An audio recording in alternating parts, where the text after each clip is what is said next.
permis de surmonter la douleur chronique. Alors pour ceux qui ne me connaissent pas, je suis Christine Duloquin, je suis thérapeute holistique et je suis spécialisée en douleur chronique.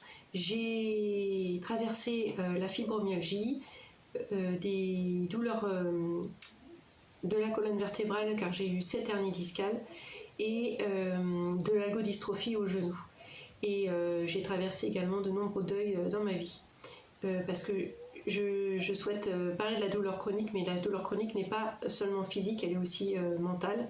Et la clé que je vais vous partager, elle concerne aussi la douleur mentale. Pour surmonter la douleur, la traverser, la dépasser et pouvoir sortir du cercle vicieux de la douleur chronique, il y a une clé importante, c'est notre attitude face à cette douleur. Donc il y a plusieurs attitudes quand on est confronté à la douleur et elles sont toutes normales, il n'y a pas de jugement de ma part. Il n'y a pas non plus de volonté d'être moralisatrice.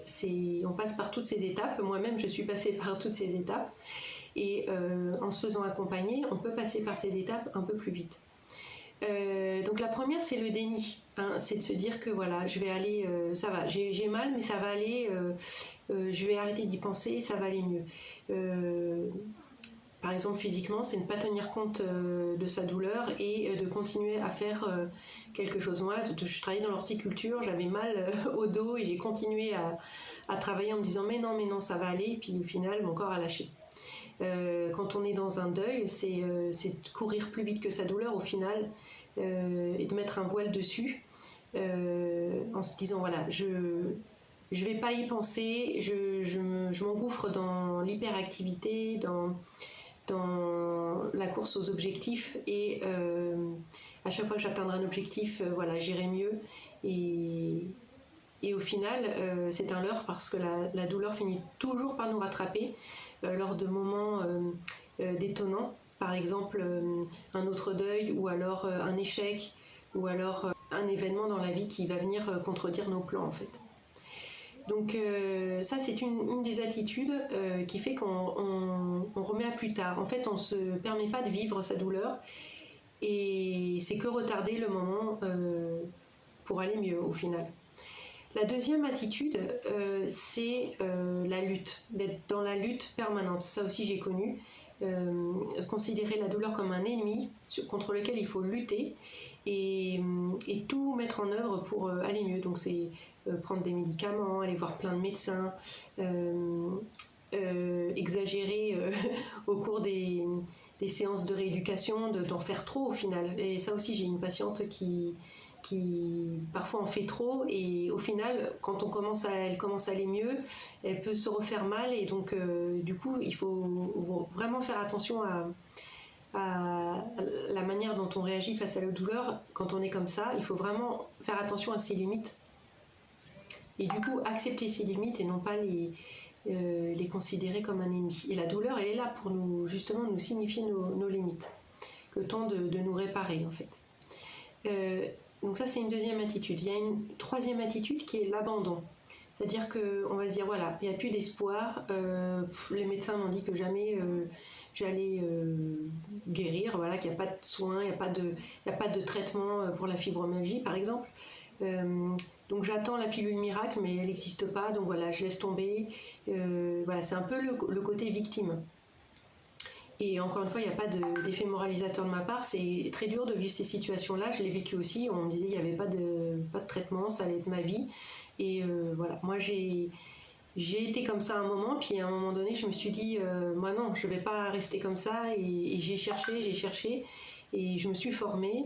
Et au final, j'ai mis en place des actions. Des changements. J'ai initié des changements dans ma vie et c'est ça qui m'a permis d'aller mieux.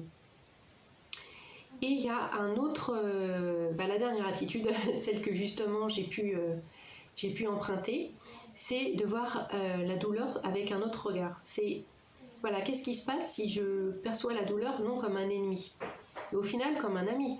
La douleur, elle est là, elle est un signal d'alarme. D'ailleurs, je pratique le shiatsu.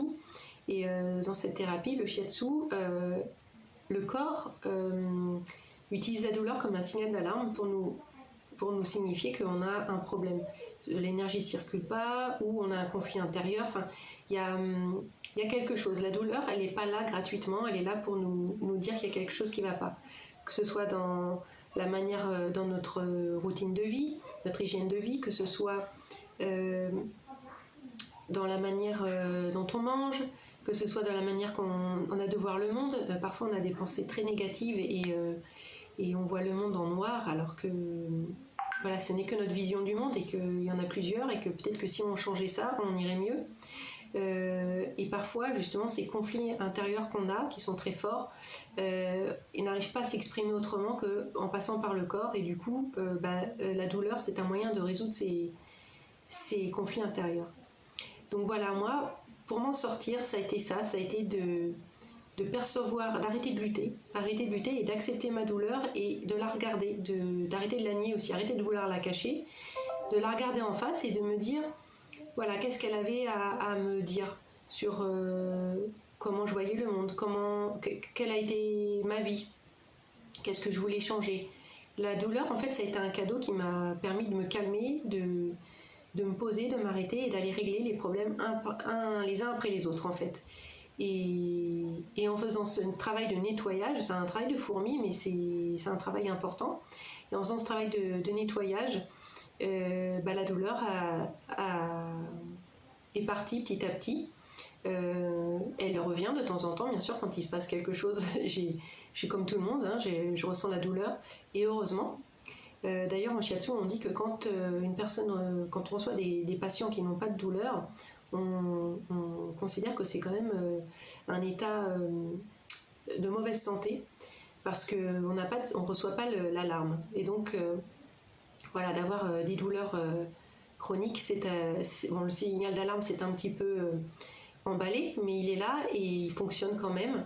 Et à partir du moment où on le prend en compte et on écoute ce qu'il a à nous dire, on peut mettre en place les changements qu'il faut et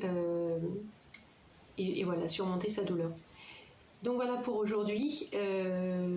Donc du coup, je vous invite à, même si ça peut vous choquer, à réfléchir à ce que peut vous apporter la douleur.